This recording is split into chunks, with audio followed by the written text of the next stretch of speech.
Hi, my name is Diego, and in this video I would like to get you to be able to play the piano piece Minuet in G. This is a big classic and we have made some changes so most of our students are successful playing this version.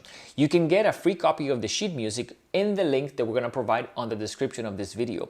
And at the same time, stick around to the end of the video so you can play it with me with the metronome, because one of the big challenges that we see is people tend to change a little bit of the pacing of the notes, which doesn't make it sound as good. Let's go to a close-up of the piano so we can get started. So let's start with the beginning. You definitely want to keep in mind that we're going to change position. So the first note is a quarter note. And all of that, you don't have to move. You will do that in C position. So very important, don't do any movements. One thing that we see a lot, you don't want to play all of the notes the same size. You're doing quarter note, eighth note, quarter note, quarter note, quarter note. A lot of people play every single note the same size and the same duration, and it just sounds very off. After that, we're going to move to the right, and you're going to play the second batch of notes, which will be with finger 3 on A and finger 1 on F. My suggestion is think of the of your finger 1 and almost target that finger to get into F. So we do the first batch, and then I move my thumb to F and play the second batch. Now in this second batch, we see a lot of people doing this. And they think that that next note is a C, but that is the middle C, and it's actually not, it's high C. So it's the next C to the right of your keyboard or piano. So here, 3 on A. Same thing with the quarter notes, make them steady. Now the next line is a little bit on the easier side. A lot of people get confused about that B. That B is not particularly hard. What's important about it is you're gonna cross over with your finger 2. So it's almost like I'm not going to try to change my hand and the position that I'm already in. I'm just going to reach with my finger 2 over to play that B. So again, from the here, and then I go back. Now at the end, you also have this note, it's tied in the sheet music. So make sure that you don't play that D twice, because we hear a lot of people trying to do, which is not how it goes. So those are the most common things that we see. So line 2 would be,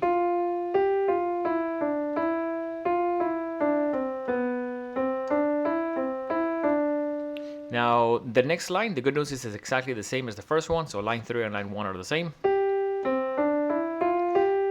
Again, work on the change of position. Back down. And then this is very similar than before.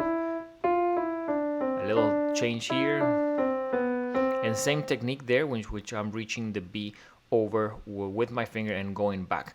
So I'm going to go ahead and play just the right hand. You can use this part of the video to play the left hand. That's, of course, we're going to teach it to you in a second, but you can use this part so you can play just the left hand and use that as a practice.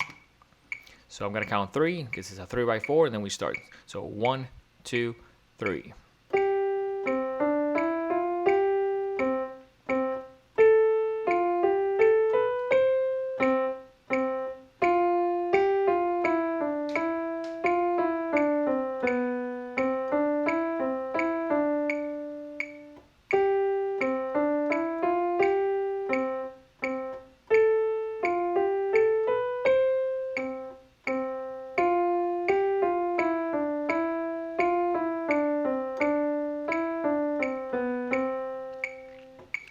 So that speed may be challenging. Remember, you can always slow this down on the settings of the video, which definitely take advantage of that, because it's all about pacing, and it's a challenging piece if you never played changes of position like that. So definitely keep that in mind.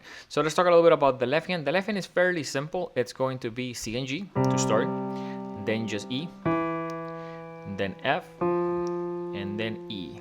That's for the first hand. So the first line. So it sounds like this. Then F.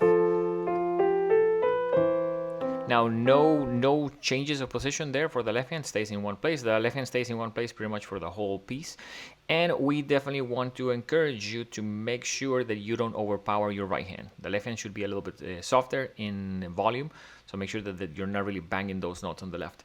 So let me show you the second line. Second line is going to be D, then C, and then 2 Gs. That sounds like this.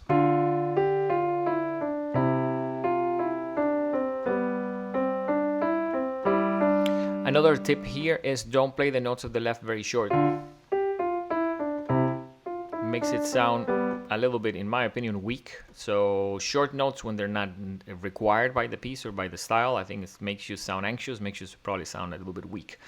Now on the third line, we have a little bit of change. Instead of starting with C and G, we're going to start with just E. And then we're going to go to C, then F, and then E. So again, that's not particularly challenging. In a second, I'll play just the left hand.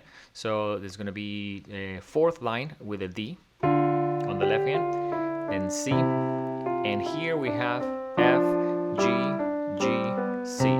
So that it's not particularly hard just with the left, but once you start to do this,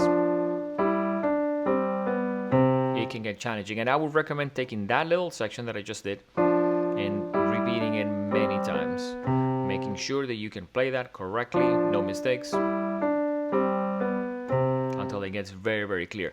So I'm gonna go ahead and play just the left hand, and in this case, this is a part of a video that you can use to practice your right hand with me.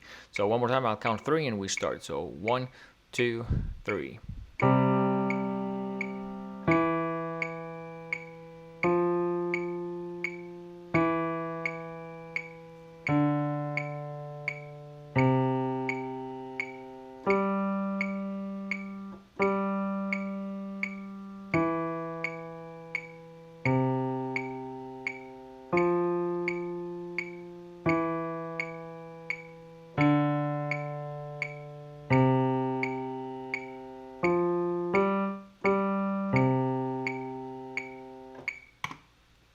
So with that, you should be able to have 2 parts of the video that you can practice just right hand and just left hand. And definitely try to use that, because we see people really struggling, playing this very inconsistently,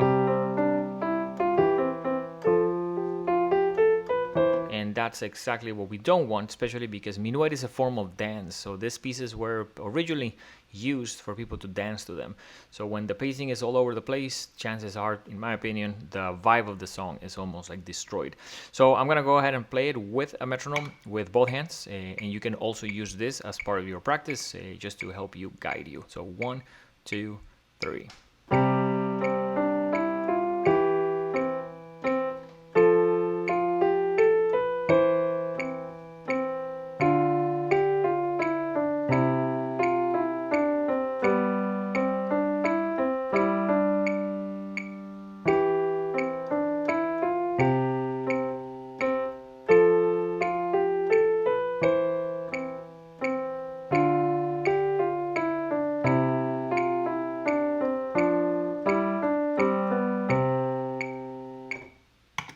We want to thank you for watching. If you got some value out of the video, definitely consider giving it a like. It helps the platform show it to other people as well. At the same time, if you would like to take lessons with me or with anyone else here at the Hit Music Studio, please visit thehitmusicstudio.com for more information. We'll see you on the next one.